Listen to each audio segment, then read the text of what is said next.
إن الحمد لله نحمده ونستعينه ونستهديه ونستغفره ونعوذ بالله من شرور أنفسنا ومن سيئات أعمالنا. من يهده الله فلا مضل له ومن يضلل فلا هادي له، وأشهد أن لا إله إلا الله وحده لا شريك له، وأشهد أن محمدًا عبده ورسوله. اللهم صل وسلم وبارك عليه وعلى آله وأصحابه ومن تبعهم بإحسان إلى يوم الدين.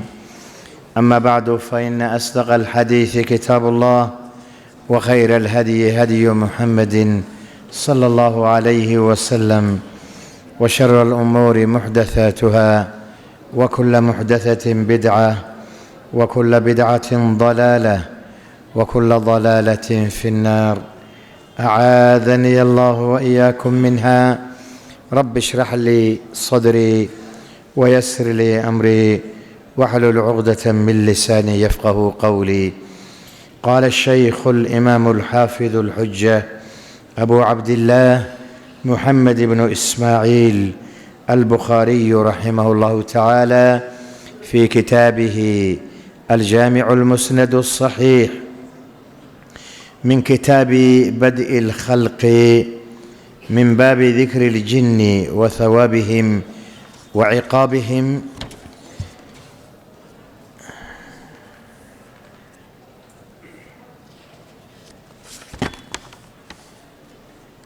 نعم، انتهينا من هذا. باب قوله جل وعلا: وإذ صرفنا إليك نفرا من الجن وقال أولئك في ضلال مبين، إلى قوله أولئك في ضلال مبين. وإذ صرفنا إليك نفرا من الجن إلى قوله أولئك في ضلال مبين. وقوله تعالى مصرفا أي معدلا. وقوله تعالى وصرفنا أي وجهنا. نعم. باب قول الله جل وعلا: وإذ صرفنا إليك نفرا من الجن. آية تتمددنا يستمعون القرآن فلما حضروه قالوا أنصتوا فلما قضي ولوا إلى قومهم منذرين. قالوا يا قومنا إنا سمعنا كتابا أنزل من بعد موسى مصدقا لما بين يديه يهدي إلى الحق وإلى طريق مستقيم. يا قومنا أجيبوا داعي الله وآمنوا به يغفر لكم من ذنوبكم ويجركم من عذاب أليم. ومن لا يجيب داعي الله فليس بمعجز في الأرض وليس من دونه أولياء أولئك في ضلال مبين. baabkii hore ayuu qayb ka yahay. baabkii hore wuxuu ahaa baabu dikri اljinni wa hawaabihim wa ciqaabihim. jinniga inuu jiro la sheego, haddana la sheego hawaabkooda, daacada lagu hawaabiyo lagu amaalmariyo, iyo ciqaabkooda, macaasida lagu ciqaabayo. mithla alinsi, sida insigoo kale, liannahu jinniga iyo insiga unbaa ayaa mukallafiin ah. haqalayn baa lagu magacaabaa. koodii alla rumeeya oo alla ateecana waa laga hawaabin, koodii ilaahay ku caasiyana waa loo ciqaabi sida bini aadamkaoo kale. aayadahan marka soo socda, gaar ahaan aayaddan ugu soo horrayso fii suurati alaxqaaf, waxay ka hadlaysaa jinni nebiga rumeeyey oo ilaahay qur'aanka ku sheegay, oo qur'aanka in nebiga loogu sheego mooye uunan ogayn. riwaayadaha marka qaarkood waxay sheegayaan jinnigu markii hore sida suuradda ilaahay uga hadlay suuratul jinni. jinnigu markii hore samaday fuuli jireen, meelo ay fadhiistaan bay lahaan jireen. malaa'igta oo isu sheegaysa amar ilaahay u waxyooday oo arlada khuseeya bay malaa'igta ka soo xadi jireen. kuwa kahanada ah oo waxsheegyada ah ayay u sheegi jireen. iyaguna 100 beenood iyadoo lagu daray ayay dadka ku dhex faafi jireen. waxaa laga yaabaa kelimadii xaqa ahayd oo malaa'igta laga soo xaday oo laga soo dafay in ay arkaan. marka kelimada keliya baa lagu suuq gelinayaa 100 beenood. fasaad badan bay marka ku dhex faafi jireen. marka si ilaahay subxaanahu wa tacaala waxyigiisa u nabadgeliyo oo u nabadgalo oo beenta iyo waxyigu aynan isu ekaanin, ayaa marka shayaadiintii samadii laga xiray. way isu yimaadeen, way isweydiiyeen maxaa dhacay. kolley waxbaa soo kordhay baa layidhi. marka maadaama samadii naloo diiday, aanu marka dhulka aanu raadinno. waa kuwa le wainaa laa nadri asharun uriida biman fi lardi am araada bihim rabbuhum rashada. ma garanayno ma dadka dhulka jooga baa lala doonay shar, mise ilaahay rushdi iyo hanuun buu la doonay. waa midda dambe. marka waxay go'aansadeen marka inay dhulka ku faafaan oo wax raadiyaan oo sababta arrimahan keentay ay ogaadaan. qola marka waxaa jiray jihadan jihatu tihaama. tihaama waxaa la yidhaahdaa waa maka iyo zoonkeeda.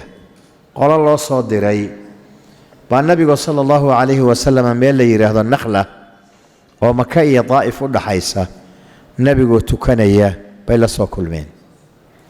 qur-aankii bay dhegaysteen, inuu xaq yahay ogaadeen, way rumeeyeen, waa u laabteen jinnigii kale oo soo diray. akhbaartii iyo wixii ay arkeen bay u sheegeen, inay alla rumeeyaanna waa u sheegeen, ayagiina ilaahay iyo diinkii bay ugu yeereen. aayadihii markii ku soo degay nabiga sala allahu calayhi wasalam qisada loogu sheegay bay aayaddani ka mid tahay, iyo suuratuljinni agarkeedaba haddaynaba kulligeed ahayn, wax yar mooyee inta kaleo dhan qisadaasay ka hadlaysaa. marka rabbi tabaaraka wa tacaala wuxuu ka bilaabay waid sarafnaa ilayka nafaran min aljinni. nacam. udkur nebi muxamedow sala allahu calayhi wasalama dadka u sheeg, laa siyamaa mushrikiintan weliba nebiga qoyskiisii iyo qowmkiisii ah oo dee nebi moxamed ay garanayaan, runtiisa garanayaan, ammaanadiisa garanayaan, muxuu ahaa dabcigiisa iyo khuluqiisa wanaagsan ay garanayaan, oo loo soo diray xaqii ka qaadan waayey. jinni aan kuba jinsi ahaynba bimujarad ay maqleen inay rumeeyeen. marka adinka caqligiinni xaggee aaday? luqadii baad garanaysaan, nabiga la soo diray aad garanaysaan, runtiisa iyo ammaanadiisa, waadna qaadan weyseen. midda kale waxaa la tusinayaa adinku haddaad xaqii diiddaan, khalqi kaloo iyagu xaqa qaadanaya inay jiraan. taana waa la dareensiinayaa. marka u sheeg baa la leeyahay nebi moxamedow. ficil baa meesha ku qadaran. waid sarafnaa ay wadkur nebi moxamedow sala allahu calayhi wasalam qowmkaaga u sheeg id waqti sarafnaa aanu xaggaaga u soo jahaynay ilayka adiga xaggaaga nafaran jamaaco oo min aljinni jinniga ka mida yastamicuuna alqur'aan xaal ay yihiin kuwa dhegaysanaya qur'aanka. haamishka hoose oo hoos ah sadarka ugu sarreeya. aayadda tatimadeedii yastamicuuna alqur'aana xaalo ay yihiin kuwa dhegaysanaya qur'aanka. falamaa xadaruuhu markay soo xaadireen qiraa'adii nebigu qur'aanka akhrinayo salaadda ku tukanayay, qaaluu waxay yidhaahdeen oo qaarkood qaarka kale u yidhi ansituu warbal aamusa. bal waxa la akhrinayo aan dhagaysanno oon dhagaha u raaricinno. waa dhagaysteen si fiican bay u dhagaysteen. falammaa qudiya markii qur'aankii iyo qiraa'adii la bogay oo nabigu qiraa'adii uu dhammeeyo bogay, wallow way jeesteen, waa laabteen. wixii ay raadinayeen hadday heleen. ilaa qowmihim qowmkoodii bay u laabteen jinniga ahaa, mundiriin xaal ay yihiin kuwa u digaya. maxay uga digayaan? wixii ay soo maqleen oo qur'aanka ahaa iyo nabiga ay soo arkeen iyo qur'aankaasi wuxuu ka hadlayey oo ilaahay tawxiidkiisii ahaa, haddii ay beeniyaan, ay rumayn waayaan, ay qaadan waayaan, cadaabkii ilaahay iyo cuquubadiisii inay halis u yihiin. marka waa digniin. qur'aankuna sidiisaba digniin iyo bishaaraba waa isku garab wadaa. nabigana sifaadkiisa waxaa ka mid ahaa annahu nadiirun mubashir, yacni muxuu bishaaraynayaa qofkii alla rumeeyo alla waxida, wuxuu ugu bishaaranayaa ridihii ilaahay iyo jannadii. qofkii laakiin diida cadaabkii ilaahay iyo cuquubadiisii iyo shirkiga iyo kufriga ciribxumadoodaba looga digayaa. digniintii bay qaadeen. markay u tageen, dacwadiina waa ku jirta, khayrkay ugu yeerayaan. qowmkoodii markay u tageen warbixin bay sheegeen. warbixintii waxay soo arkeen bay warbixiyeen. qaaluu waxay yidhaahdeen yaa qowmana reer tolkeenow, innaa annagu, waa jamaacadii baa iska hadlaysa, soo aragtay nabiga sala allahu calayh wasalam oo qur-aanka soo maqashay. innaa annagu samicnaa waan maqalnay, kitaaban kitaab baan maqalnay, unzila la soo dejiyey min bacdi muusaa, ay min bacdi nebiyillaahi muusaa, musadiqan xaal uu yahay mid rumaynaya lima bayna yadayhi wixii ka horreeyey oo kutubtii ilaahay soo dejiyey ah. hadalkooda marka waxaa ka muuqda inay ogaal iyo cilmi u lahaayeen ambiyadii nebi maxamed ka horraysoo la soo diray, oo weliba nebiyullaahi muusaa iyo ay ugu dambeeyeen, iyo nebiyullaahi ciisa, oo kitaabkii towreed ahaa bay ogaal u lahaayeen. marka kitaab la soo dejiyey nebiyullaahi muuse ka bacdi, oo weliba sifadiisu ay tahay inuunan khilaafaynin towreed ee uu rumaynayo, ayaanu soo maqalnay. haddana yahdii dadka ku hagaya oo ku irshaadinaya ila alxaqi, xaqa iyo xaqiiqada. nacam, wa ilaa طariiqin mustaqiim, dariiq toosanna dadka ku hagaya. meesha waxayna haddaan ku istaagno, nabiga sala allahu calayhi wasalam yowman min alayaam buu saxaabada isagoo wacdinaya, walxadiidu fi sunan, fii bacdi sunan, ayuu nabigu wuxuu sheegay tusaale buu sameeyey, darbu lamhaal wax la yidhaahdo. nabigu wuxuu sheegay jid toosan oo labada dhinacay derbiye ka yihiin, laba derbiyoo waaweynaa la socda jidka, oo midna midig ka xigo midna bidix ka xigo. qof baa wuxuu ka dhawaaqayaa meesha jidku ka bilowdo, wuxuu leeyahay wardadow jidkaan wada gala buu leeyahay. labada jidaare midig iyo bidixa albaabbay leeyihiin, albaabbaa ka wada furan, oo weliba sataaro daah baa ku wada xihan kulligood. waxa ku jira hoose looma jeedo.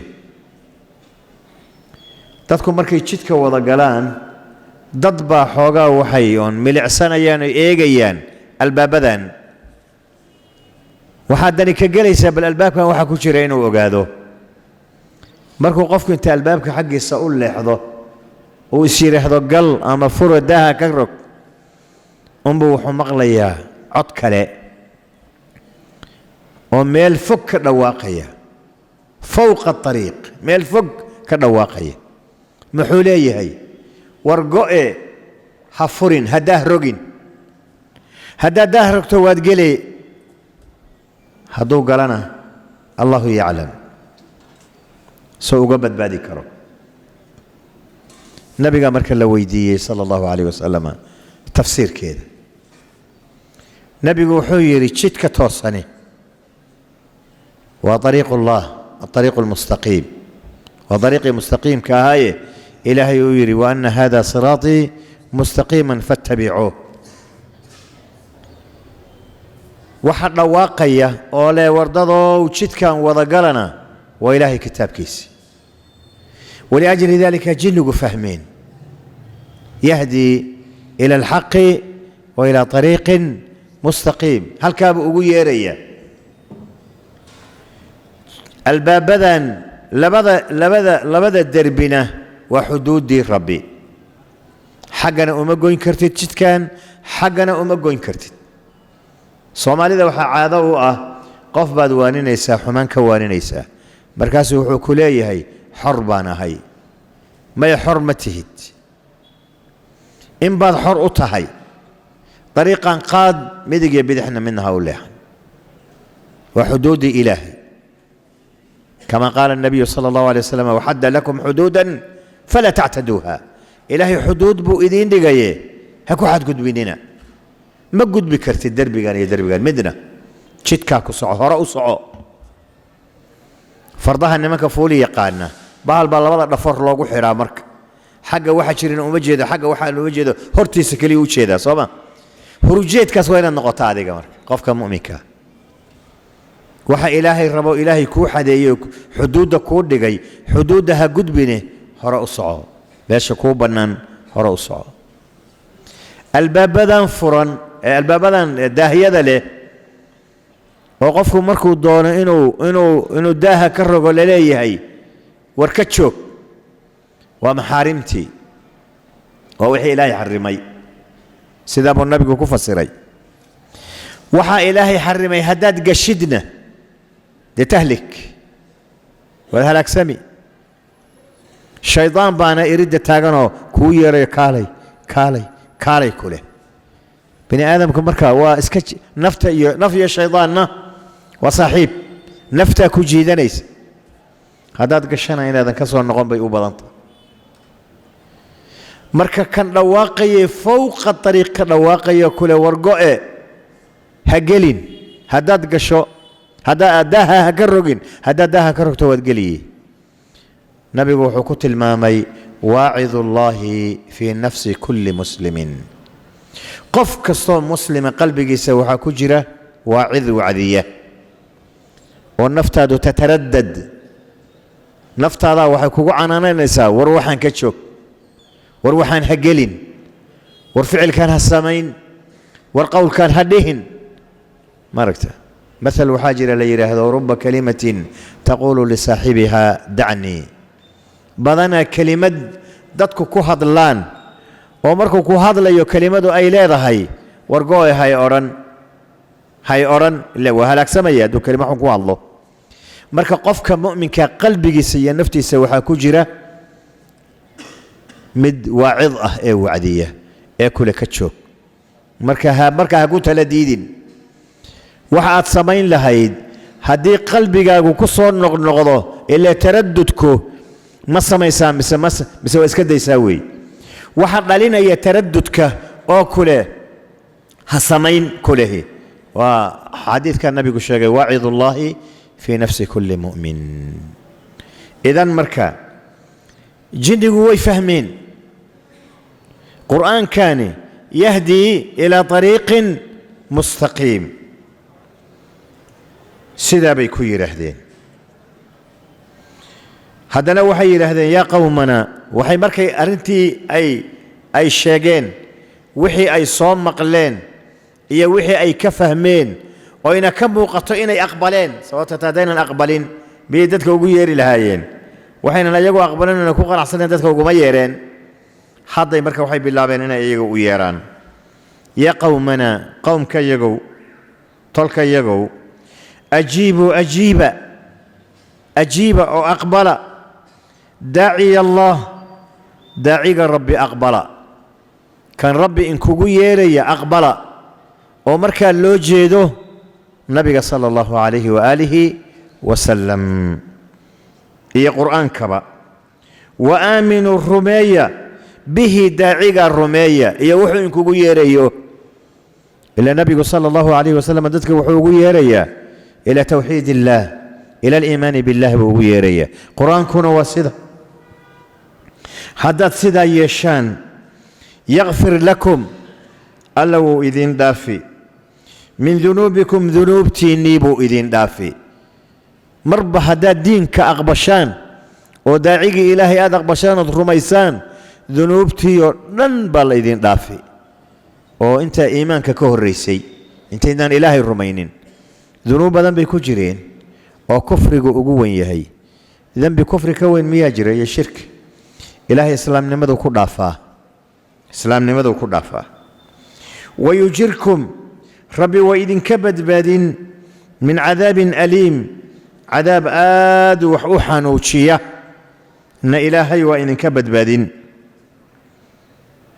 waman laa yujib taasi waxa weeyaan waa amar waa ugu yeerid diinkii loogu yeerayo iimaankii iyo makfiradii alle iyo cadaabkii oo la idinka badbaadiyo taasi waa bishaaro intaasi waa bishaaro digniintii bay hadda galeen waman laa yujib qofkii aan ajiibaynin daaciya allaahi ilaahay daacigiisa kan rabbi ugu yeeraya kaan ajiibaynin oo nabigii iyo qur'aankiiba ah falaysa ma uunan ahaanin bimucjizin mid alle cajaz gelinaya oo cuquubada iyo cadaabka ka baxsan kara ma ahaanin fi lardi arlada dhexdeeda ay axadun axadna ay falaysa axadun bimucjizin fi lardi axad ma jiro rabbi ku cajiz gelinaya fi lardi arlada dhexdeeda oo cuquubadiisa iyo cadaabkiisa ka fakan kara walaysa umana ahaanin lahu midkaas qofka aan rabbi cajiz gelinaynin daacigii rabbi ajiibi waayey uma ahaanin min duunihi ay min duuni illaah awliyaa ay nusaraa axbaaban yansuruunahu axbaab jecel oo u nusraynaysa oo u gargaaraysa ma lahaanin uma ahaanin aayaddii baa la soo khatimo ulaa'ika fii dalaalin mubiin baadi cadna way ku dhex jiraan baadi cad baadida waxaa la yidhahdaa qofka maqsuudkiisii ka dhuma meeshii uu rabay qofka ka luma soo ma haddii aad bambaaso rabto ood halkaa cagsigeeda aaddo waddadeedii ka qaaddo bambaaso ma gaari may waad ka sii fogaani soo ma marka badbaadadii rabbi iimaanka iyo ajiibitaanka daaciga rabbi bay ahayd qoladii marka ajiibi weysay way dhumeen baadi weliba cad oo mubiina bay dhumeen nacam marka waa un axwaal jinnigii la socota masrifan kelimad masrifan iyadana waa lafdi kale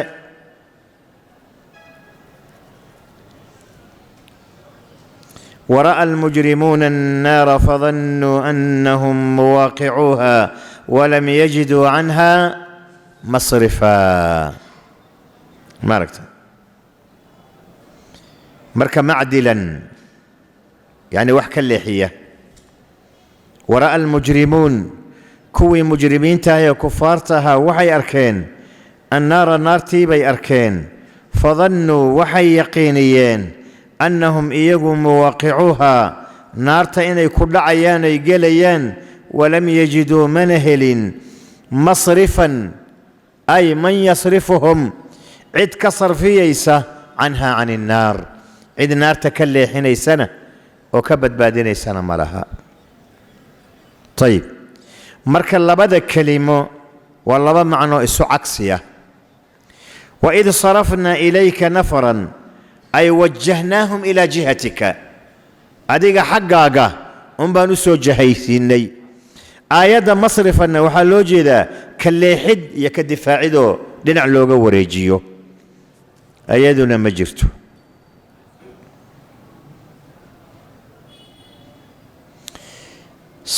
صرفنا ويا هل كان سورة الإسراء ولقد صرفنا في هذا القرآن ليذكروا وما يزيدهم إلا نفورا. آية داس صرفنا بودقي هذا لكن وصرفنا نعم ومشدد. ولقد صرفنا في هذا القرآن تصريف كان هذا هل كان صرفنا وقد قدين ولقد صرفنا والله يا وحربا إن القرآن كقد قديني في هذا القرآن ليذكروا سيئوها نونان وما يزيدهم كوا قالضانا وما زيادين إلا نفورا ددمو أي كدداني كصيفو قاداني كعررا مويه. تصريف كمركة وحلو جيدا يعني قرآنك أحكام تيسة قرآنك أحكام تيسة إيه حكم كيسة إيه فوائد ديسة وكلا دوانتها يا قرآنك مواضيع ذا يا معاني ذا وصوبا ديكو تصريف كمركة ساسا لو جيدا. نعم صرفنا أي وجهنا انبو هدا كفصري وجهنا ذواتي هوري وإذ صرفنا إليك نفرا من الجن. أما مدان ولقد صرفنا من التصريف وقد انت هدبو معنى الزائدة ومعنيه هرانا هين وقرآن كل إيمانيو.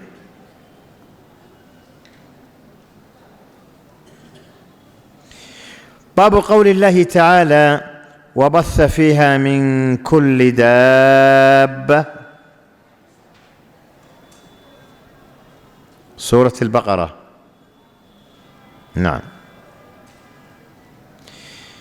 وحوجه ذا قول الله تبارك وتعالى في سورة البقرة إن في خلق السماوات والأرض واختلاف الليل والنهار والفلك التي تجري في البحر بما ينفع الناس وما أنزل الله من السماء من ماء فأحيا به الأرض وبث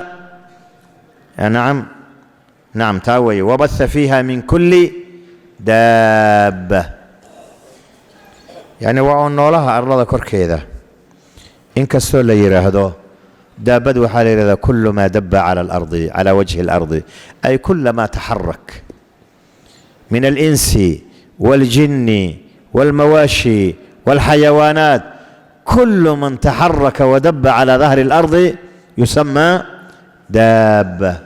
أنواع كلا دوان مذب كوضا إيا شكل كوضا إيا سيدا يهين كلا دوين كل قد مركا وآية من آيات الله بل ضدكيو اسكو ضده وهل استنبا اسلا وضعه باكلا دوان. ومن آياته خلق السماوات والأرض واختلاف ألسنتكم وألوانكم. نعم مركا وبث فيها من كل دابة بث قاسا وحكمده باجنقي بقيب كمده إلا جنقوا أرضي يكونوا ليهين صوما جنقوا أرضي يكونوا ليهين ويتحركون وينتقلون من مكان إلى مكان. نعم طيب قال عبد الله ابن عباس الثعبان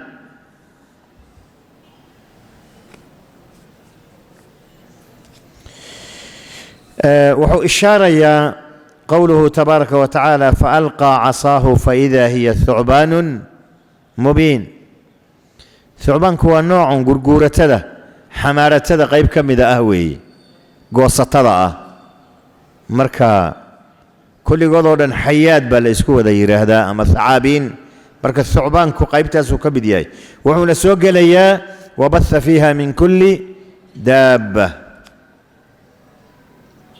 مركا وحو كفسري عبد الله بن عباس الحية ثعبانكو الحية قرقورة تدورنا مقعاس للحية أنه أبيسا نقانا أبيسا دو النوع كمدا لكن كوان قرقورتو دن حمارة تداهو دن بمقعيدا وضع له ثعبان اللي يرهدا حية اللي يرهدا الجان اللي يرهدا وهكذا. الحية الذكر منها متك الذكر كاوي ولبكا متك ددقاهنا نقو مركا أبيسا نقانا كان لبكانا محانو نقانا مصبانو نقان صوما ساسي كليهين مسك وذكر أبيصدنا وددق نعم الذكر منها يقال الحيات أجناس حياتكو وأجناس كالدون الجان باجرة الأفاعي باجرته الأساود باجرة مقايا بضانو ننقو أقون أنا قرفت يدو مقايا ننقانا كالدون مسكا ساجرو أبيسا جرتو تشلبس باجرو أبرس باجرو قود باجرو وهم بهلون تربضان وي سماه جبس ساجرتو وحصو إذل نعم وحصو دنبال اسكو يرهدا اسكو نوعه مركا كل قودي ما دب على الأرض إياغا نفتو ذا مركا صبابها اللو كينا يهدا باب كان كجرنا هنا أوي هاي باب ذكر الجن جنغو وإسبدلايو وح مشهوده اللو جيدبو اسكدقا وحيالها واسكدقانا وحا أقوبضا وكوان قرقورة تدا يا مساسكان يا أبيسوين كان بو اسكدقا شكل جيسو سابو اسكدقا ولأجل ذلك نوح حاجري شيخها وهنديها ولده جري الشاه ولي الله الدهلوي من عالمه محدثه أيوءها وأسانيد حديث كعصر كان أيسين مرطي قشره كتاب مرك أوليه هي أولي حجة الله البالغة أيو قصة قري ترسقي سوحا سوحا ذي رجري جني أحيانا يأتون على شكل بني آدم مركا همين كدن بي وحيرا دين بي الشيخ ودنبان كالين هاي نراع وان راعي بو يري وحانو تغني إيجيين بو يري لبنين ومدنا أميد يهو نحش كسارين يهي مدنا قيد كحرين يهي وحيرا دين بي الشيخ ونن كان قيد كحرين وإنسي نن كان ميت كاهنا وشني وأنا مسلم مركا نكان إنسي قابا نكان جني قادي لي وركعبون أودي لي وخضع معهين حكنا لي يريوي حانا ما هو بنتهي تاس وهو بنتهي وحانا يريبو يري كتاب الله القصاص إلهي كتاب كسي قصاص باكو جرت والله قصاص أيا شيب جني كم ذا أيا وحو يريبو يري عندي علم من رسول الله صلى الله عليه وسلم في ذلك أرنتان علم من كأوجه عن رسولك إلهي كما غلي هاتب لي رمك حول النبي وحي صلى الله عليه وآله وسلم والنبي كما غلي من قتل دون شكله فدمه هدر كيني جنية oo shakligiisa shakliyaan ahayn lagu dilo dhiigiisu waa hadur marka ninkan jinnigaahi shakligiisu shakli abeesu ahaa oo ninkan insigaahi markuu dilayay inuu yahay oon muslim jinniya uma diline mas iyo abeese inuu yahay u dilay waxaan yidhi khalaas qofkii cilmi haya cilmiga uma xukuma marka wuxuu dhihi jiray baa la yiri sheekho sirtu tabi'iyan birriwayati hada alhaditha an as-sahabi al-jinni tabi'i ban kun noqday ila tabi'i waxa la yiraahdaa qofka saxaabadii arkay wax ka maqlay sooma jinniga saxaabiga ah wax ka wariyay umrigooda iyagu waa dheer yahay la nadri hal hiya sahiha am ghayr sahiha لكن الشيخ كتاب كيسا كتاب لي هذا حجة الله البالغة والشيخ لي هي أي كقرنت هي مركب عنوة محي مررك قاركود يتشكل بشكل آخر جنجو ولأجل ذلك السيد النوء من دونتا نبي صلى الله عليه وآله وسلم ما دام أهل مدينة أما مدينة الجن يدقنايين مسلمينه إن مركي أدو حركتي هديبة أتكوّر رتود الشماء ولا إهبنيا هداد أركي ويسو كاتق وجنيجي هدي كلام مركا لا أركتين مركا ومص إسكوح يا مركا هاي ليئات بيقود جنايين مركتا المهم إمام البخاري مركا أبيسوين كان إيو مصص كان وحو أسو قاضنا يوام حباب كان هوسس أوكيني لأنه قد يكون من الجن آخذ بنصيتها أيضا وقوله تبارك وتعالى سوى كحكايون يا نبي الله نوح إني توكلت على الله ربي وربكم ما من دابة إلا هو آخذ بناصيتها إن ربي على صراط مستقيم إني أنوغ توكلت وحن تلسرتي على الله ألا تلسرتي ربي قيقاها وربكم ربي قيناء ما من دابة دي مجرت على الله كركي هذا دقاقيسة إلا هو آخذ بناصيتها هل كان ناصية ضابو الله هيا ماركتا النبي قد دعوين كيسا وحال لقوريه ولبا استغفرته اللهم إني عبدك وابن عبدك وابن أمتك ناصيتي بيدك ماض في حكمك عدل في قضاؤك وهكذا ما من دابة إلا هو آخذ بناصيتها يعني ملكك إلهي سلطاني سشيك بحكره مجر نعم مركا توكل على الله كما توكل نبي الله نوح عليه إلا هو آخذ بناصيتها إن ربي على صراط مستقيم أي يدعو إلى صراط مستقيم إذن قفك مؤمن كاهي إنه كضيده ومركا وحويا ربي ومغان قاله ربنا تلسارته وربنا كله اعتصام صده مركبا إلهينا بدبادين يا تبارك وتعالى وحكو قد عانا سومالي ذو حير هذان هبل وحي إلهي سو أقمر إيكم الدعين ماركت سيكستبه أولاد شيدين مرمركا غاركو الدليل بي أولاد شيدان ووحي أقرين أيان وحويا ومعاصي بدنا وخلاف بدنا وظلم بدنا مركا ومدنيهي بي مرركا غاركود مرنا waxaa laga yaabaa inay si wanaagsan ula jeedaano ee qof walba inuu ictiqaadiyo wixii ku dhacaahay ilaahay xaqi inay ka yimaadeen sida inuu ogaado naam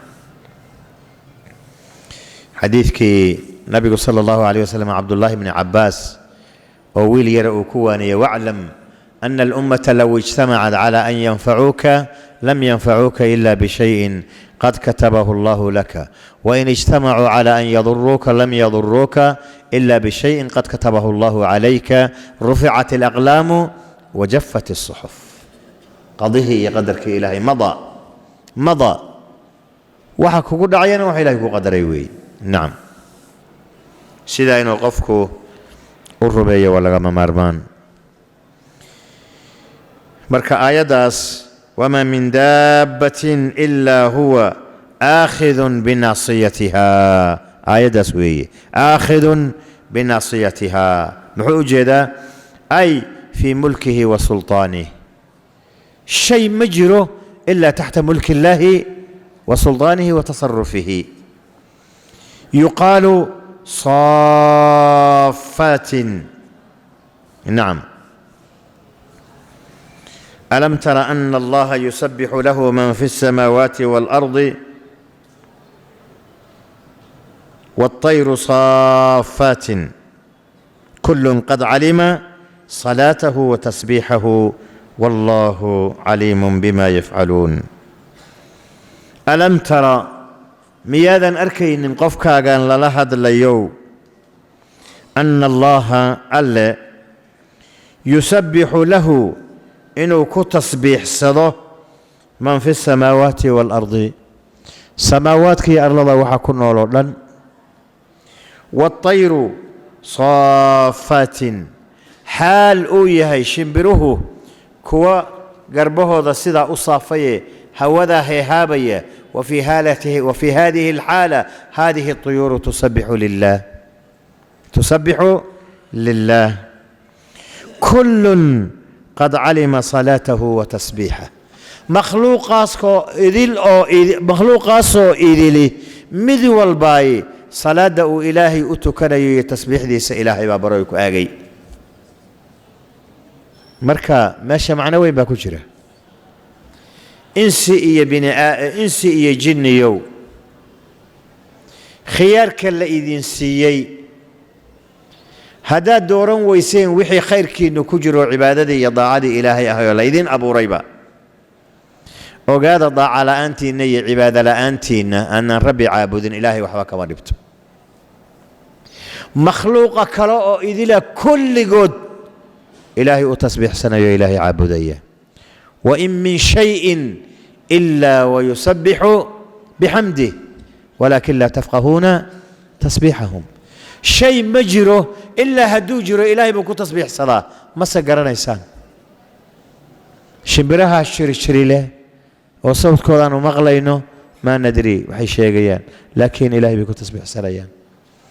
geedahan hadba dabayshu dhinac u ridayso iyo hooskan wareegaya ilaahay buu u tasbiixsanayaa. buuruhu sidoo kale yaa jibaalu awibi macahu, yani maca daawuud markuu akhrinayo zabuur oo ilaahu uu xusayo ku tasbiixsanayo buuraha la tasbiixsan jiray. وهكذا marka annaga macaasidayadu maxay rabbi ka dhibi haddaad adinku wixii idiin wanaagsanaa aad adinku ka baydhteen. ogaada makhluuq aad u tiro badan baa ilaahay subxaanahu wa tacaala ku tasbiixsanayo caabudaya, iyadoo weliba dadka cibaadadooda laga amaal marinayo oo lagu karaamaynayo, jannada lagu siinayo jinniga iyo insiga keliya yihiin. shimbiraha ولا شيء ولا جباشة ولا جيدها ولا حيوانك، ومع ذلك لا يعصون الله تبارك وتعالى. نعم تسوى مد مركا ربي تبارك وتعالى وحليه والله عليم بما يفعلون. shimbiraha adu jeedana hawada heehaabaya baa Allah sida u safaya ilaahay bay ku tasbiixsanayaan xaaladda ayagu ku jira. wuxuu kala soo qaatay aayad kale oo la mid ah. nacam marka wuxuu jeedaa saafaatin ay busutun ajnihatahunna baalahoodii bay safeen. ilaa marna saaba u safaa shimbirku, marna saa buu yiraahdaa. maaragta mar waa fidinaya, mar waa laabaya, marba waa sooma. ilaahay baa u sakhiray tabaaraka wa tacaala. nacam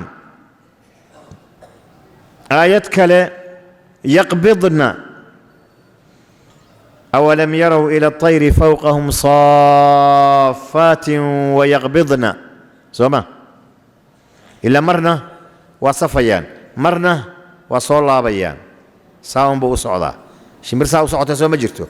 markay socod dheer socoto wey, laakiin markuu baashaha sidaa u safo waa maruu nasanayo, maruu inta fogaaday. laakiin markuu socod dheer wada saa buu wadaa, saa buu leeyahay sooma. marna waa soo laabaya, marna waa fidinaya. marka waxaa xaqiiqaan u jeedno cilmi baa ku jira. awalan yaa hawada ku haya horta sideedaba rabbi tabaaraka wa tacaala. wayaqbidna nacam في سورة الملك يضربن بأجنحتهن ضرب وساء. مروا فيديو يمروا صلاب. كل ذلك آية من آيات الله، ومع ذلك هذه الطيور تعبد الله تبارك وتعالى وتسبحه. طيب انت سوى آياته أحاديث مركان آدنه حديث كان هذا النص الرأي الرواية كلا دوان صدح رواية كلا دوانو اسكو هالحديث ويه هالميران سوق يعني. سالم عن ابن عمر رضي الله عنهما أنه سمع النبي صلى الله عليه وسلم يخطب على المنبر يقول اقتلوا الحيات واقتلوا ذو الطفيتين والأبتر فإنهما يطمسان البصر ويستسقطان الحبل. قال عبد الله فبين أنا أطارد حية لأقتلها فناداني أبو لبابة لا تقتلها، فقلت إن رسول الله صلى الله عليه وسلم قد أمر بقتل الحيات. قال إنه نهى بعد ذلك عن ذوات البيوت وهي العوامر.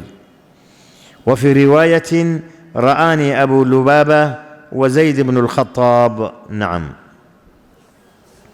سالم هو ابن عبد الله بن عمر بن الخطاب عن ابن عمر أي عن أبيه عبد الله بن عمر رضي الله عنهما أنه عبد الله بن عمر سمع ومقلي النبي صلى الله عليه وسلم نبي مقلي ويخطب خطبينيه على المنبر منبر ككركيس يقول نبي وحولها أما يقول حاله أورانيو اقتلوا دلا الحيات أبي سوينك إيو مساسك إيو حمارتدا دلا واقتلوا دلا ذو الطفيتين طفيتينكو ومد لبرك بوحو كولي يهي دليك تمنى ديرو عد ومد خطرة ذو الطفيتين كدلا قارهان إيو الأبتر مدك أبتر كاهي سينتي سقابان تهي نوع أساسي ومد كان أبرس كان يراهنو وعيد وليبا دادك أقلا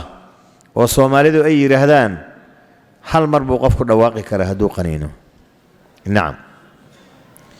فإنهما لبدو دبا الطفيتين كي أبترك يضمسان البصر هورتين ده وردان ويستسقطان الحبل أوركنا وسوردان هو يلا أورك لساها دي أضيضو الماء وسطوره.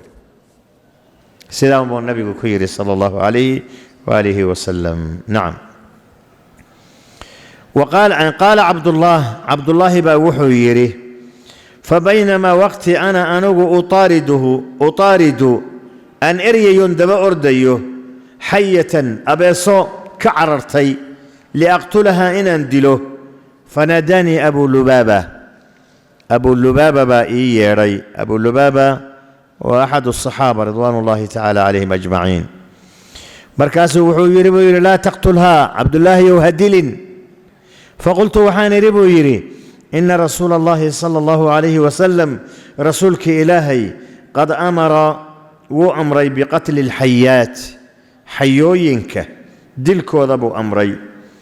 قال مركابه وحيري نبي أبو لبابة إنه نبينا صلى الله عليه وسلم نهى ونهيي بعد ذلك أرنتك بعدي. وأمركم النبي أقادي صلى الله عليه وسلم إن مدينة دقيهين جن بضن مرمرك قاركودنا أشكال حيات كاسين يكو إيمانيان مركا. ونهى بعد ذلك عن ذوات البيوت كو قريها صوغرة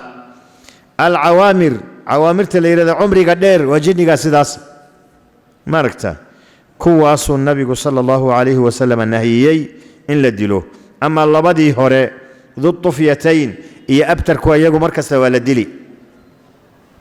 وفي رواية كلا وحي هيد رآني أبو لبابة بأركي يا وزيد بن الخطاب زيد بن الخطاب عبد الله عمر بن الخطاب أيي ولا لا أهايين. نعم. باب خير مال المسلم غنم يتبع بها شعف الجبال.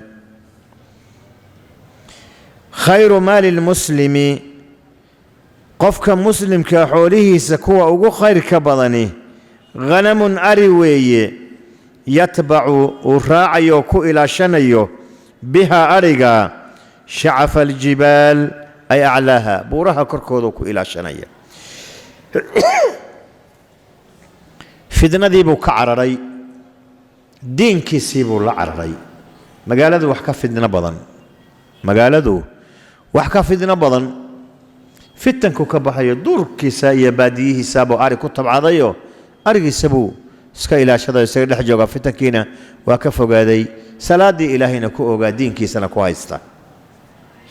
إذا مركا حولها سيداسي عياغا أوغو خير كبضن. عبد الله ابن عبد الرحمن بن أبي صعصعة عن أبي سعيد الخدري رضي الله عنه قال قال رسول الله صلى الله عليه وسلم يوشك أن يكون خير مال الرجل غنم يتبع بها شعف الجبال ومواقع القطر يفر بدينه من الفتن. نعم. عبد الله بن عبد الرحمن بن صعصعة بن أبي صعصعة عن أبي سعيد الخدري رضي الله عنه قال قال رسول الله صلى الله عليه وسلم رسولك إلهي بوحير يوشك وحو دوانيا أن يكون إنو أهاذو خير مال الرجل غنم. كان هذا اسم كذا وغنم ذا ضمبه خبر كذا لسهر مري. يوشك وحو دوانيا أن يكون إنو أهاذو غنم خير مال الرجل ننك مال كيسا كانوا خير كبضا الرجل المسلم بالوجيرة يتبع حاله يهي متراعانا يكو إلى شنيا بها غنمك شعف الجبال أي رؤوس الجبال بورها كركوذا ومواقع القطر ما لها الرب كده أو داقسنت له يفر سامحوا يليا يفر بدينه دينك سبو العررية من الفتن فتن تبو كعررية يعني سامحوا وطلبا للسلامة لا لقصد دنيوي.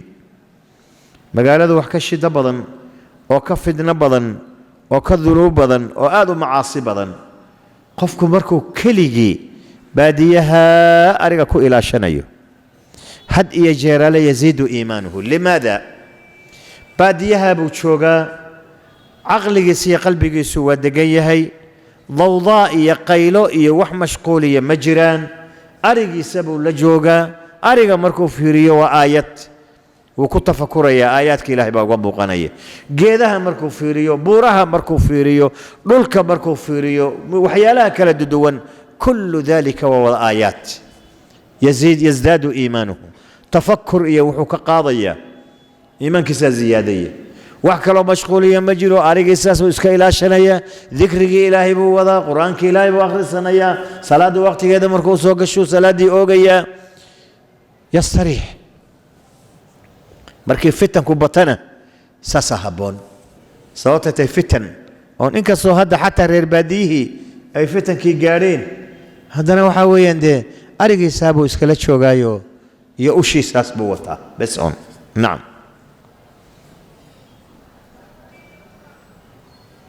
مركا نعوذ بالله من الفتن ما ظهر منها وما بطن. أبو الزناد عن الأعرج عن أبي هريرة رضي الله عنه أن رسول الله صلى الله عليه وسلم قال رأس الكفر نحو المشرق والفخر والخيلاء في أهل الخيل والإبل والفدادين أهل الوبر والسكينة في أهل الغنم. نعم.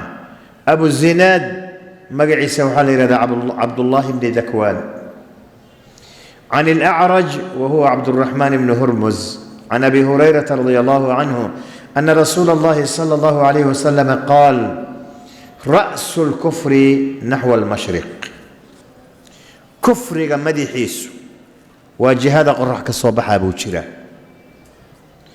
والفخر فانك إعجاب النفس إسلوينك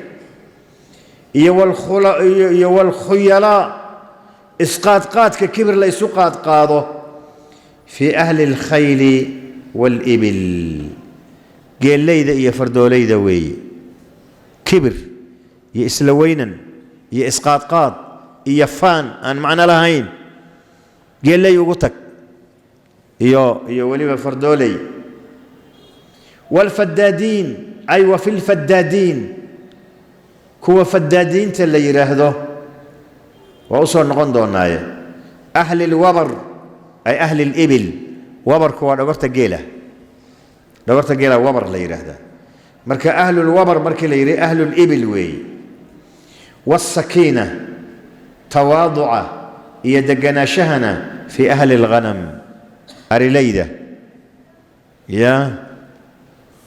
أريليدة كواري جركة تدس كم ساكينه أنا سقاط قادينه أنا فانوي لكن قال لي يفردوا لي فدادين تمرك محلقوا مقعابي لبا معنبا واللقوا مقعابي قال لي سيبا ترى كبدنا وبقولال قاري قال لي أنا يضع الفام بدنا هذي قالوا كبته محاو ملاين وعاكلوا لقوا فسري وكوا قيل قداشي سقيلية قال لي أن قيلدي سون بدون مقلي يفوريدي سئيو هيستي سئيو يفانكي سون بدون مقلي سماركت مركا قرارة سوى ساس حديث كلو مركا وحاجر رنتي حديث كان يدي آدي آدو معنيه سوء آد عجيب وها صدح إن بالنبي قلنا الشيء ومديه نجاه الرئيء oo saddexdoodaba lagu ikhtibaaro lagu imtixaanay jiro iyo caafimaad darro iyo faqri kulligood fuqaray ahaayeen laakiin waxa lagu imtixaanay jirooyinka kala duwanaa mid baras buu qabay midna madaxa dirmay cudurun madaxii timihii ka buubeen midna waa indhalaa rabbi baa malag u soo diray marka rabbi xaaladooda waa og yahay laakiin waa la imtixaanaya malagiiba wuxuu u yimid ninkii baraska qabay waa warsaday wuxuu yiri niyahow bal waran wax lagu siiyay maxaad ugu jeceshay waxa la isiiyay waxaan ugu jecelahay cudurkan jasadkayga wada cadeeyo dadka iga carareen oo igu qurumaysteen in la iga qaado la iga caafiyo oo ilaahay maqaar qurux badan ii soo bixiyo gacantuu mariyay isla markiiba siduu rabay buu noqday cudurkii baraskii ilaahay waa ka qaaday xoolo maxaad ugu jeceshahay buu yiri marka geel baan ugu jecelahay buu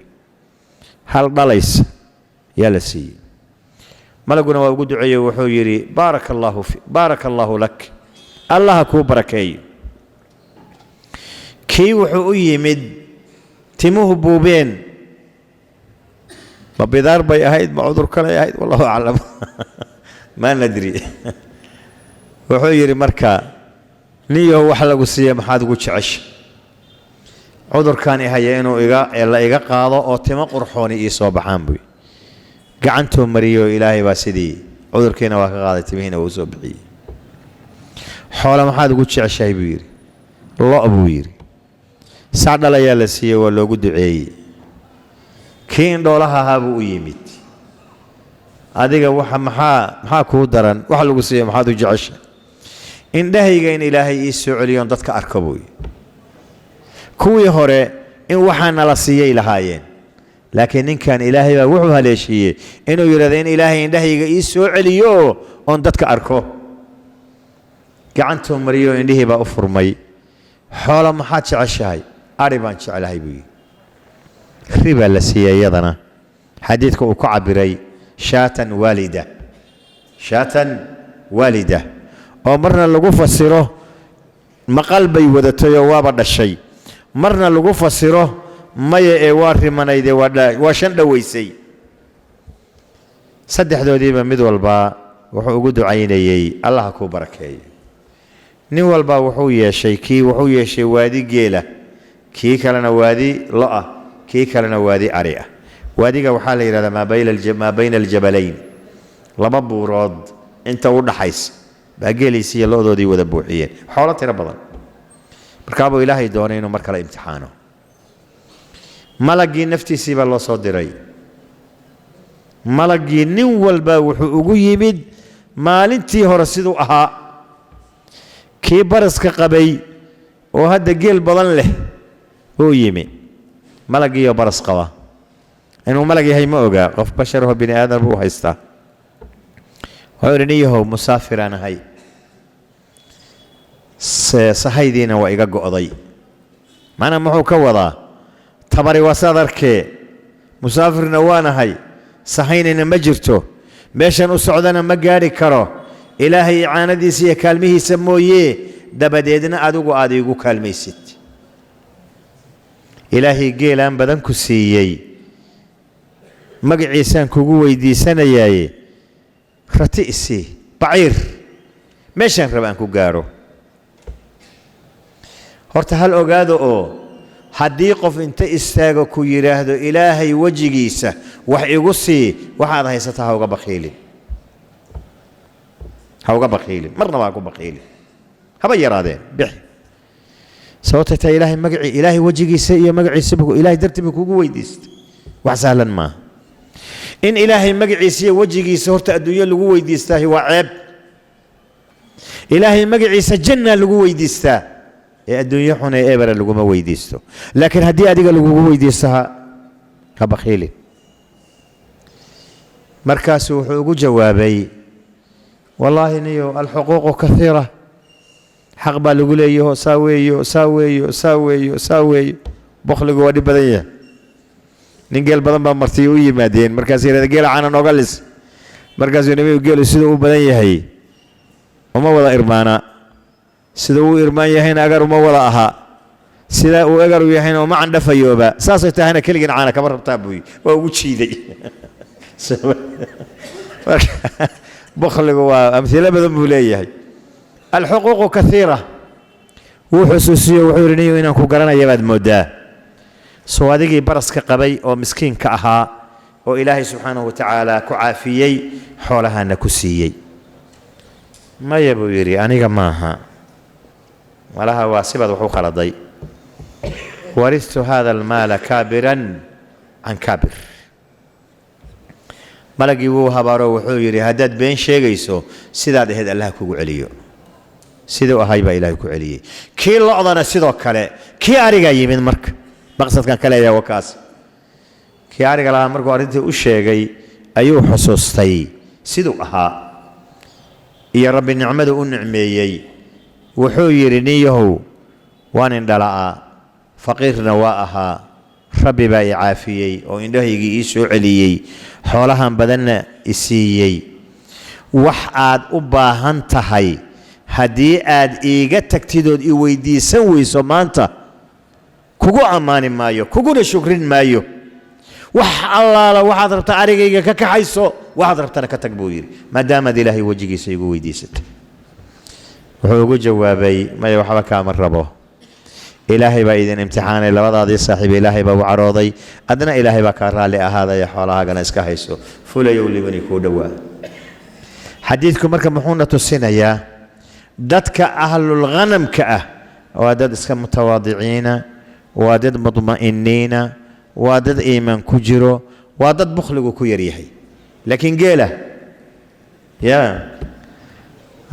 soomaalida waxay ku mahmaadaan nin baa waxaa la yidhi war geela zake ka zakee qaalin buu soo xiray maaragta 4 jir ah waxaa jira marmar geelu waxaa la yidhahdaa xiqa ka waajibta qaalintii buu soo xiray qaalin geelahun walin xarig lagu bilaabin geelina ka tegey waa rogrogmatay waa gurguuratay waa cabaaday waa saalaysay waa xaartay xariggii buu ka gooyey wadaadada uu siin lahayna waa u joogaan sheekh maxaa kugu dhacay baa layidhi intay xaylay xarig la xaari lahayd anigaan aarihay xaarta buu yidhi soo maaragtid marka macnuhu waa maxay waa bukhli ficlan sida xadiidku ku sheegay ayayna u badan yihiin ma dhahayna waa kulligood laakiin saasay u badan yihiin maaragta marka kibirka iyo faanka iyo isqaadqaadkuna waa ahlulibili waalkhuyuul muxuu ahaa tawaaduca iyo طma'niinada iyo deganaashuhuna waa ahlulghanam